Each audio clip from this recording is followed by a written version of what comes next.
For nearly 50 years, the comic strip Flash Gordon has gripped the imagination of successive generations of children. To translate it to the screen is a challenge that involves love, inspiration, hard work, and pure movie magic. Flash! Savior of the universe!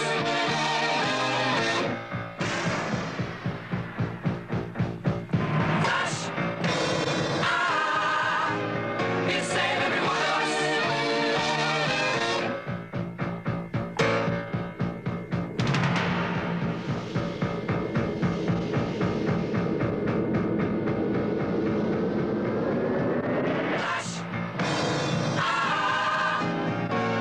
He's a miracle!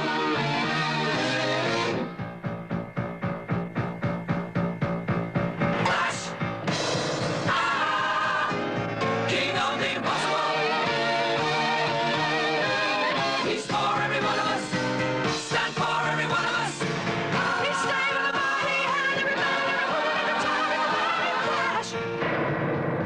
On the planet Mongo, center of another galaxy, exotic tribes from its satellite moons, the watery world of Aquaria, the forest kingdom of Arborea, and the frozen wastes of Phrygia gather to pay tribute to their brutal emperor, Ming the Merciless, played by Max von Sydow.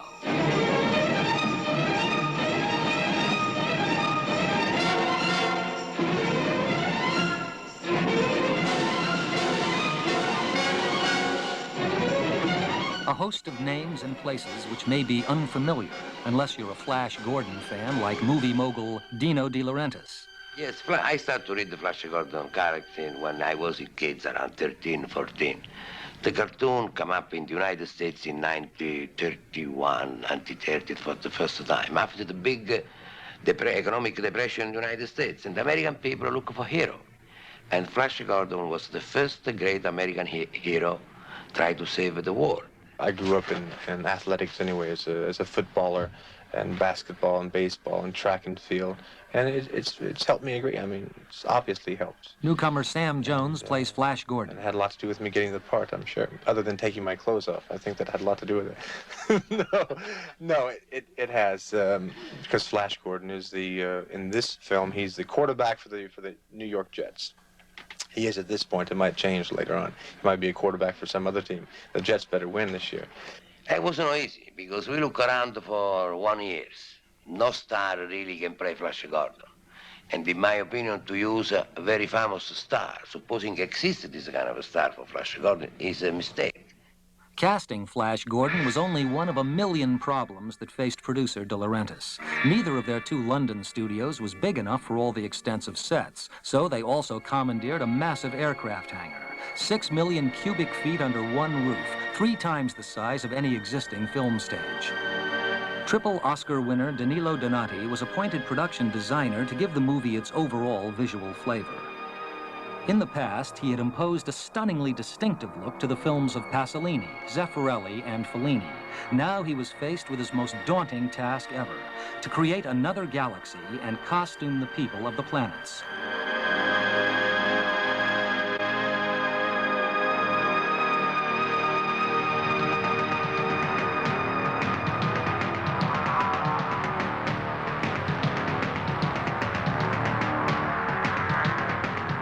At times, his premises had the air of an unworldly fashion house racing to complete the spring collections.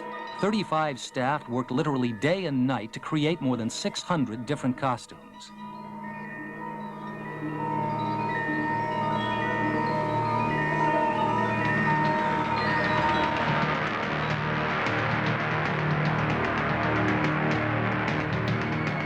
The metallic armor combined the menace of the future with the elegance of medieval battle dress.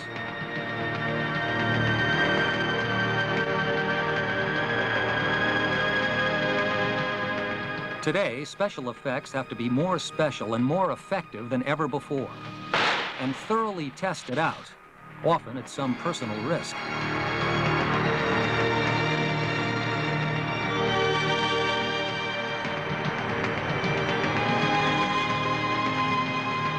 Model spaceships must be aerodynamically correct in every minute detail if they are to pass the scrutiny of a 60-foot cinema screen. Using the early comic books as a point of departure, skilled artists and draftsmen work on the designs for space hardware, weaponry, and machines of intricate and undreamt of wizardry.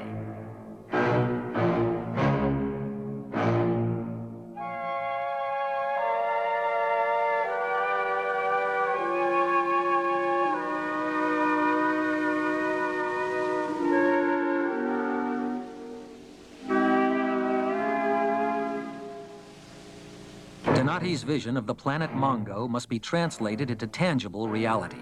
It takes an army of construction workers 12 weeks to build the symphony in red, black, and gold.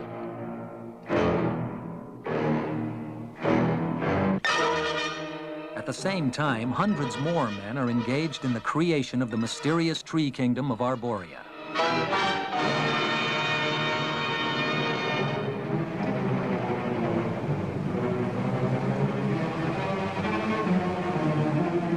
It's hard enough to fashion a mighty forest within the four walls of a studio. Harder still to top it up with nearly 500,000 gallons of water, creating a deadly swamp where Flash Gordon's ordeals begin.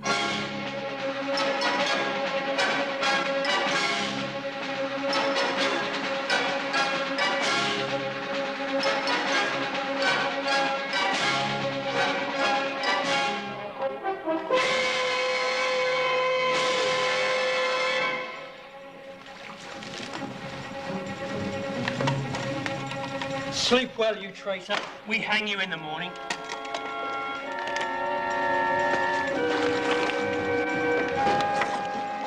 On Mongo, the ruthless Kala, head of Ming's secret police and played by Mariangela Mulatto, performs a fearsome brain drain on the good Dr. Zarkov, Flash's fellow traveler from Earth.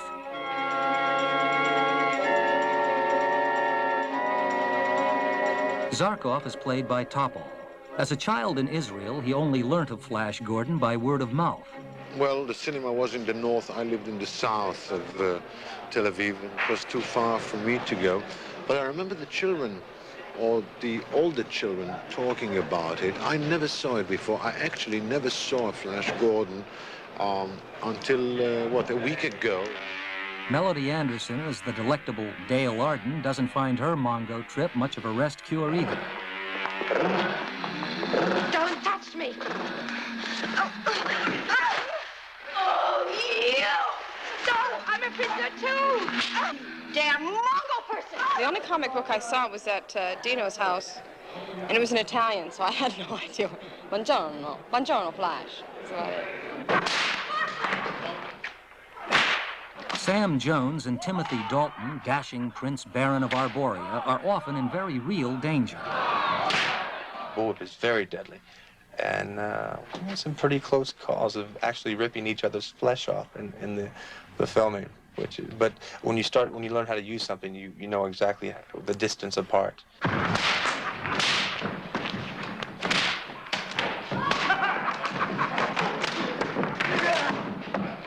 I mean, if he saw what happened when Sam went off the edge, and that was not out of an improvised situation. If we improvised, we'd probably kill ourselves.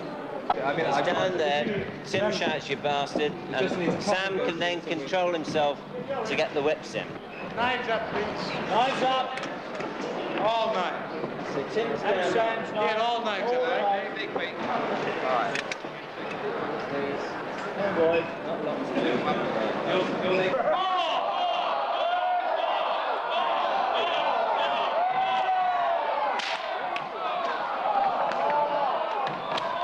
Fight director Bill Hobbs. Every single move is worked out to time with the tilts and the appearance of the knives, because if they actually fall on them, they hurt themselves.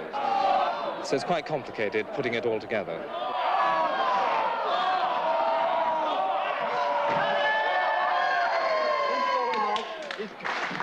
Fortunately for Flash Gordon, all his adventures on Mongo aren't quite as lethal as this.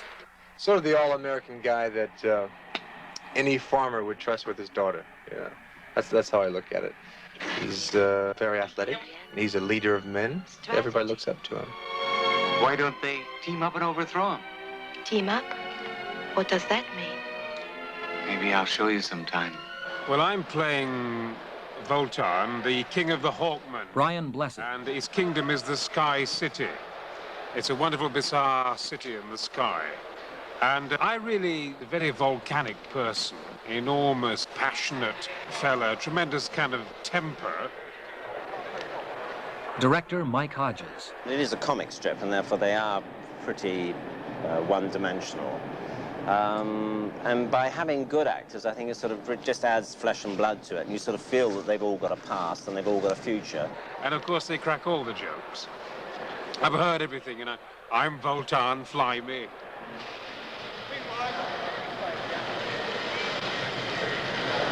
Who's on the wing? And you walk in the studio and everybody goes... They do all the bird noises.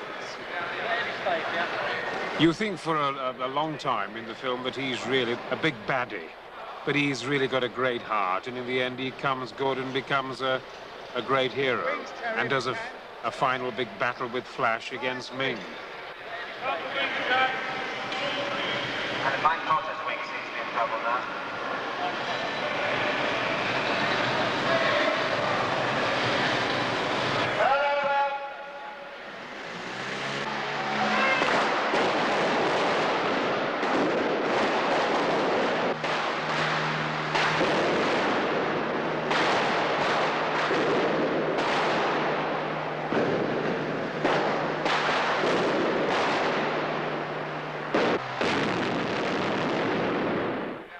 He doesn't have any superpowers, just his natural athletic abilities, just his natural abilities in general. He doesn't fly, he doesn't bite steel or metal. It's just himself. I don't think one's saying to an audience, believe this, they're just saying enjoy it.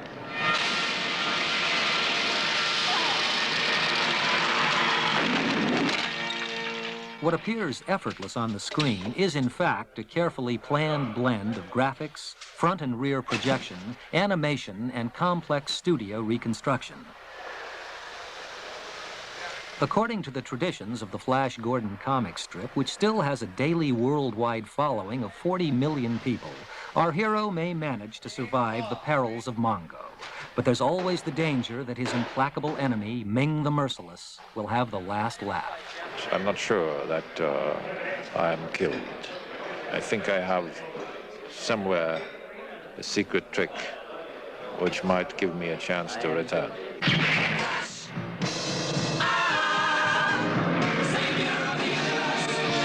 Strange object imaged in the Imperial vortex.